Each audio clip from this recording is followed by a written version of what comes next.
Hi everyone, welcome back to lecture 3. Okay, so philosophy is a very large school. It contains anything, almost any inquiry into the reality of the world is some sort of philosophy.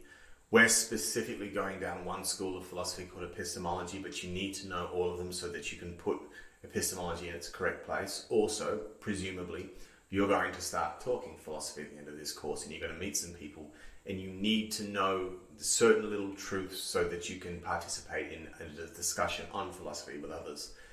As we go through this course, I'm going to illuminate to you certain key pieces of philosophy that it's like a well-worn path of philosophy that when you're in a conversation with someone, if you bring this up, they'll nod their head and say, oh, you understand. And either then you can engage or you can get out of a difficult situation by appearing that you know what you're going to say. Who knows, you might even know it. Okay, so physics would be the first school of philosophy, I suppose, that we should go through. These days, no, it's just hard science. Physics with, I suppose, Newton or something, sailed off on its own and became like what we would call science. You've probably done a lot of physics at school. I believe it ends in something like, or at least to date, it ends in something like quantum physics and relativity. I'm not an expert in physics by any stretch of the imagination. After that is metaphysics. Now, Aristotle wrote a book called Physics, and he wrote a book called Metaphysics. And I believe we get the term metaphysics from Aristotle. It's a question about the fundamental nature of reality. Space and time, being and non-being, causation and determinism. Is freedom or free will even possible? Right? So just imagine something that exists. Me, this microphone, for example. You must assume that there's a camera over there that exists. Imagine something that doesn't exist. Go on, explain to me what doesn't exist. Metaphysics, right? Tough. Here's one of these well-worn path pieces of philosophy that you should know. If you're ever in a conversation with anyone about metaphysics, it's called the Ship of Theseus. Now, I believe Theseus was a Greek hero. I think he was the guy that went through the labyrinth and fought the Minotaur. And I believe he was the guy that sailed back to Greece and founded Athens. Either way, the story goes that the people of Athens loved Theseus so much that they kept his ship anchored in the harbour there forever, always, so that the people could get up in the morning, look out on the harbour and see Theseus' ship and take heart or worship him as a hero. It was just a cheap way of making a statue to him, you might imagine. But anyway, over the years, the decades, the centuries, the ship starts to rot and deteriorate. The planks start to, the bits of wood that make up the hull of the ship start to rot through. The ropes start to fray, the sails start to rip. So there was a guy, let's call him Gavin, and Gavin's job was to row out there every so often, make a survey of the ship and work out what needed fixing, go away and get some new wood, some new ropes, some new canvas for sails, and keep repairing the ship. But after 20, 30, 40, 50 years, whatever, there's nothing left of the Ship of Theseus at all. All the planks and all the sails had been replaced by now. In fact, there's a pile of old wood, rope and sail at the back of Gavin's house that is the original Ship of Theseus. So the question is, what is the Ship of Theseus? Is it the brand spanking new thing floating in the water that everyone's pointing at and saying that's the Ship of Theseus? Or is it the pile of rotten wood and rope and canvas out the back of Gavin's place? There's a question for you. You can try and think up your answer if you like. So now let's come to epistemology. That's what we're studying now. It's the question of what is knowledge, or the study of knowledge. How is it justified to say, I know apples are fruit, or I know Sarah is a woman? It tackles empiricism and rationalism. We'll get to it. It tackles the a priori and the a posteriori. We'll get to it. There's a big overlap in metaphysics and epistemology, so we can't help but get into a bit of metaphysics as we go. I think in most university courses, metaphysics and epistemology are taught at the same time because there's just so much overlap. Among the many topics included in epistemology are logic, belief, perception, language, science, and knowledge. In fact, at this point in time, it's important to point out the word science is from the Latin scientia. So the word science comes from Latin, but the word scientia directly translates into the Greek episteme, which is where we get epistemology from. So epistemology is derived from the Greek word, the same Greek word that the Latin word that gave us science is derived from, if you know what I mean. They're very closely related. Finally, we've got ethics and metaethics. So ethics is how do I live a good life, and metaethics is, but what's the definition of good anyway, or how do we define values? There is also aesthetics in philosophy, but people don't go there very often. Okay, so at this point in time, let's go through a brief history of philosophy, all right? So I believe scientists have, when I say a brief history of philosophy, I mean philosophy, the history of philosophy up until, let's say, Socrates, all right? So I believe scientists have done studies on the human brain and found out that we can't ever really know more than about 150 people. Once we get more than 150 people, we're just remembering names and faces.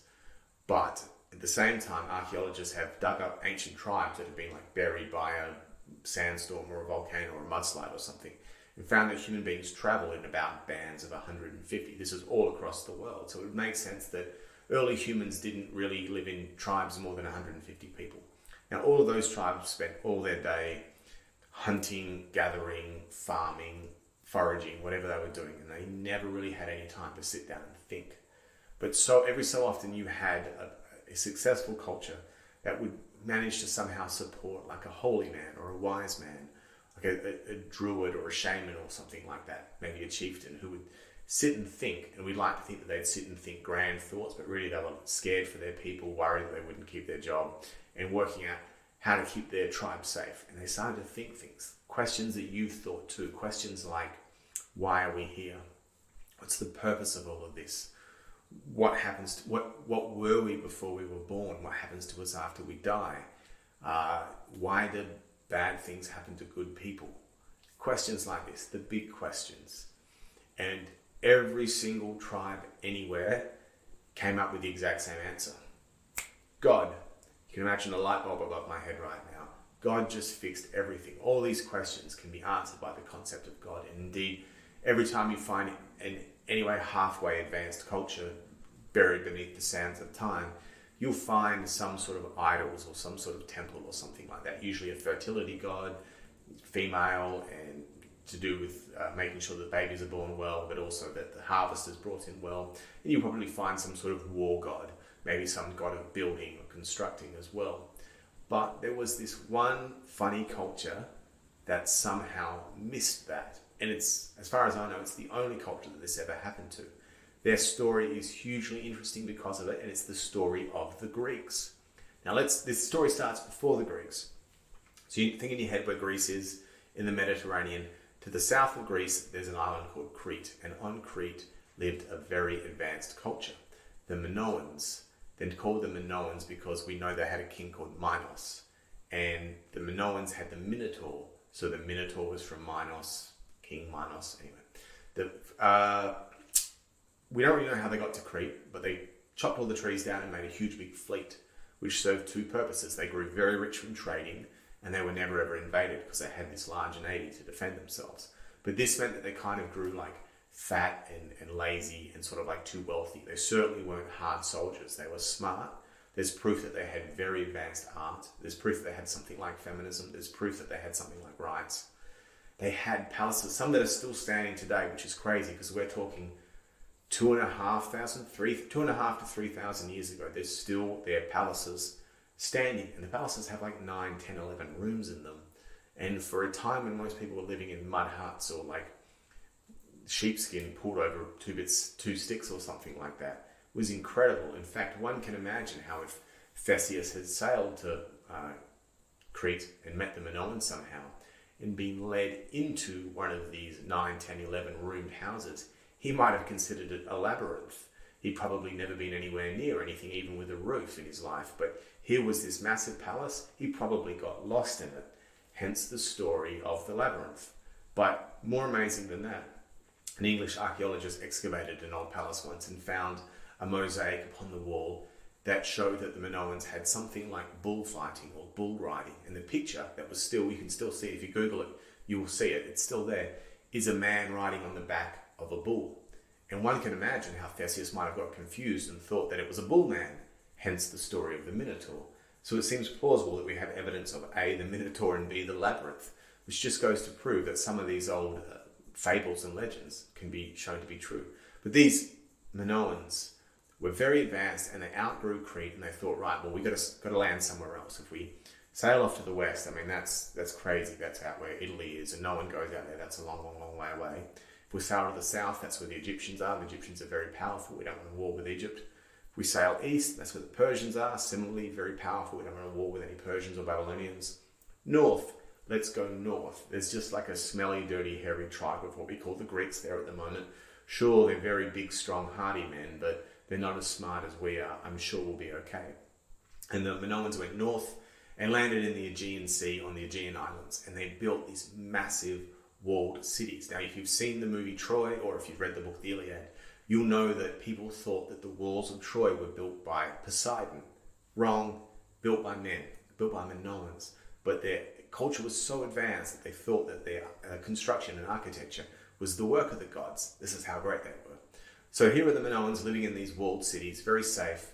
And the Greeks are probably walking around the bottom. Hey mate, how you going? I'm going to do some trading. I've got an old stone axe, or I've got like a sheep's head or something, which is they really didn't have very much at all. But it would appear that over several hundred years, or maybe just several dozen years, the Greeks and the Minoans became something like cordial. They made friends, and then at some point in time, the Greeks must have learned how to make a ladder, leaned the ladder up against the walls, they were over it, and they conquered them very easily because they were big, strong-bodied men who knew how to fight, and they were hungry, they wanted more. But in a twist in history, which its significance cannot be understated, they didn't destroy the culture, they usurped it. They found out how to make iron and how to make bronze and how to make pottery and how to store grain in pots. They worked out something about reading and writing, and they worked out something about domestication of animals and metallurgy. But they also stole the gods from the Minoans. And these Greeks came into possession of gods without asking the question, who made all this? Where did we come from? They came into possession of gods via conquering. Now, so these Greeks, I think you call these the Mycenaean Greeks. These are really old. This is 1,500 years ago. This is even 1,000 years before Aristotle. Now, these Greeks are the Greeks of Agamemnon and Achilles and Nestor and these guys. And as we all know, Menelaus had a pretty wife called Helen, and then she ran away with Paris, and Agamemnon was incensed and built 1,000 ships, and these Greeks sailed to Troy and had this huge war, 10 years. It was an epic, and they won, and they sacked Troy, and then Agamemnon returned to strife at home, and Odysseus got lost, and you know how it goes. When they got home, things didn't go well for the Greeks. You know how Europeans have the Dark Ages, or the Middle Ages, or the medieval times? We call them the Dark Ages, about a couple hundred years where things were really bad. The Greeks had their own Dark Age. The Greeks from, I think, 1200 BC to 800 BC had just a really bad time of it. It's so bad that they forgot language. All of the writings from pre the Dark Ages were in one language, and all the writings from post were in a completely different language. Imagine things got so bad that you forgot how to read and write and had to start up again. This is how it was for Greece. But when Greece re-emerged, a man called Homer, assuming Homer is just one man, still knew the story of the sacking of Troy and wrote a book called the Iliad that you've probably heard of. Now that book, the Iliad, was spread out across all of Greece, and all parents told the stories in it to their kids, and everyone everywhere knew the story of the Iliad because it was this great triumph for Greece, and the Greeks loved it. The thing is, I don't know if you've read the book The Iliad, it's a terrible book. It doesn't have a beginning, it doesn't have an end, and the less said about the middle, the better. But the really significant thing, which is why everyone everywhere always talks about the Iliad, is it treats the gods as comic book characters. Think how Christians treat their God. They don't even give him any corporeal form. He's certainly, you don't know what food he likes to eat. You don't know if he watches TV. We really don't ever bother giving the Christian God or the Muslim God any sort of real character. But if you read the Iliad, the gods are always like Zeus is always cheating on his wife, and he's always in the doghouse with Hera because of it. And then when the war of Troy kicks off, Zeus, the big god, tells all the other minor gods, do not get involved, this is a human matter. And then all the other minor gods immediately get involved straight away. Hera's undermining Zeus at every chance, and Ares is spoiling for a fight and disguising himself as a soldier so he can kill thousands, and Apollo's just launching arrows into armies because someone stole Achilles' girlfriend, and it's crazy. Achilles asks the god to make him armor, and the god says, yeah, okay, human, I'll make armor for you. And Aphrodite's down there flirting, and we would never talk about gods that way. But this is how Homer dealt with gods in the Iliad, and this is how everyone came to know of the gods. And then the Greeks got wise men, and the wise men started saying, why are we here? What are we before we are born? What happens to us after we die? And where every other culture that ever existed said, it was the gods. The Greeks, someone probably said in Greece, it was the gods. And they said, are you crazy? The gods are like comic book characters. The gods play tricks on us, and the gods are always trying to sleep with our wives, and the gods are sometimes cruel. And no, it can't be a god that's done all of this. It must be something else. Philosophy.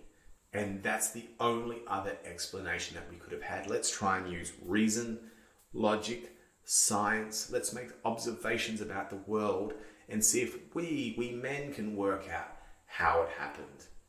And so the Greeks never used the gods as a sort of crutch to get them through it all. It's amazing. That story's always blown my mind. It was this accident that the Greeks should have philosophy. But then they had Pythagoras, and then they had Archimedes, and then they had Aristotle and Plato and Socrates, and they had these great people. I mean, Athens had 3 of them, and Athens had this explosion. Athens was the marvel of the world, and it's all because of this accident. So here we are now trying to carry the torch that these early Greeks, these Greeks were the ancient Greeks, and this was about 3, 4, 500 BC, but we're trying to carry this on now. We're trying to think, we're trying to make observations, we're trying to use reason to get from some sort of foundational truth to a conclusion that logically follows, and that's our goal during this course. But always remember where it started. I hope you like that story as much as I did. When we come back, we're going to go over some